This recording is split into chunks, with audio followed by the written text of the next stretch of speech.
Welcome back to another technical deep dive here in the debug zone. Today we're tackling a big question and breaking it down with insights from other users. Hopefully this clears up some misconceptions and helps you get the answer you need. So buckle up, stay a little curious, and let's jump right in.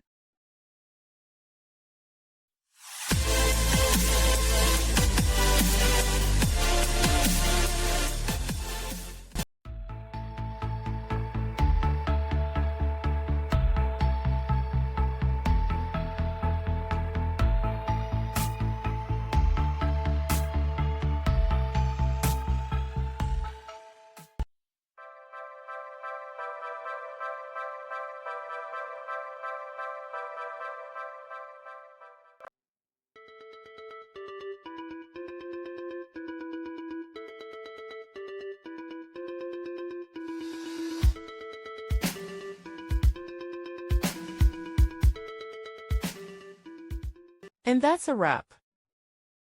I hope you found the answer you were looking for. If you did, take a second to hit that subscribe button. It really helps out. And let me know in the comments which solution worked best for you. See you next time in the debug zone.